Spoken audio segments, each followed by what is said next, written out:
Iran যুদ্ধের প্রভাব, ভারতে পেট্রোলের দাম বাড়ল। বর্তমান ইরান যুক্তরাষ্ট্র ইসরায়েল সংঘর্ষ বিশ্ব জ্বালানি বাজারে বড় প্রভাব ফেলেছে, আর তার সরাসরি প্রভাব এখন ভারতে দেখা যাচ্ছে। কি ঘটেছে ভারতে? ভারতীয় তেল কোম্পানিগুলো প্রিমিয়াম পেট্রোলের দাম 2 টাকা 35 পয়সা প্রতি লিটার পর্যন্ত বাড়িয়েছে। তবে সাধারণ পেট্রোল ও ডিজেলের দাম এখনও অপরিবর্তিত রাখা হয়েছে। ইন্ডাস্ট্রিয়াল ডিজেলেও বড় বৃদ্ধি দেখা গেছে 22 টাকা পর্যন্ত। কেন দাম বাড়ছে? মূল কারণগুলো হল: 1. তেলের সরবরাহে বড় ধাক্কা। পারস্য উপসাগরের গুরুত্বপূর্ণ তেল স্থাপনায় হামলা হয়েছে। অনেক জায়গায় উৎপাদন ও সরবরাহ বন্ধ বা ক্ষতিগ্রস্ত। 2. স্ট্রেইট অফ হরমুজ সংকট।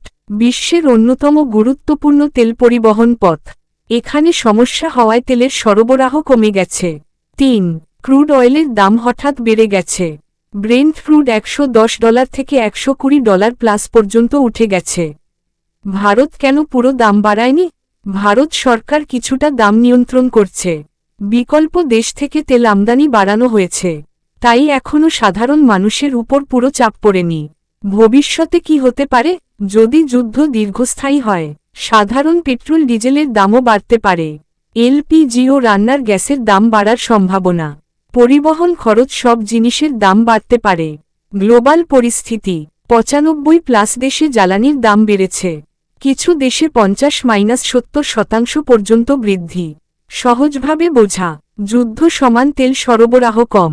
সরবরাহ কম সমান দাম বেশি।